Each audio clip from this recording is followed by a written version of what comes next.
केने चिसुल हो सिंगारिये मन करे या करब हम प्यार बुझला ये निश्चित केने चिसुल हो सिंगारिये मन करे या करब हम प्यार प्रदीप के रहू दीवानी हम करे छी कोनो जोगा ये रूप रंग सबका लागैया बेचो ये रूप रंग सबका लागैया बेचो ये करब हम आहा से इजहार ये करूनो हमारा सब प्यार करूनो हमारा सब प्यार करूनो हमारा सब प्यार बुझलो ये खरबे की नहीं माँ काली रिकॉर्डिंग स्टूडियो फुलपरास चौक से 91 13 90 67 65।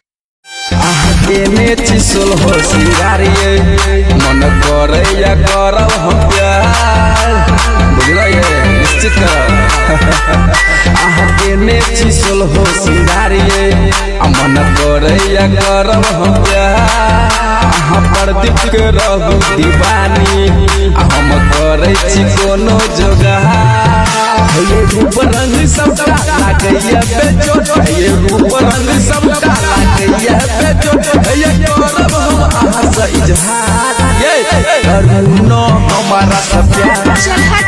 करूनो हमारा सब प्यार करूनो हमारा सब प्यार बुझलो ये खरबे की नहीं माँ काली रिकॉर्डिंग स्टूडियो फुलपरास चौक से 91 13 90 67 65। केने चिसुल हो सिंगारिये मन करे या करब हम प्यार बुझला ये निश्चित केने चिसुल हो सिंगारिये मन करे या करब हम प्यार प्रदीप के रहू दीवानी हम करे छी कोनो जोगा ये रूप रंग सबका लागैया बेचो ये रूप रंग सबका लागैया बेचो ये करब हम आहा से इजहार ये करूनो हमारा सब प्यार करूनो हमारा सब प्यार करूनो हमारा सब प्यार बुझलो ये खरबे की नहीं माँ काली रिकॉर्डिंग स्टूडियो फुलपरास चौक से 91 13 90 67 65। केने चिसुल हो सिंगारिये मन करे या करब हम प्यार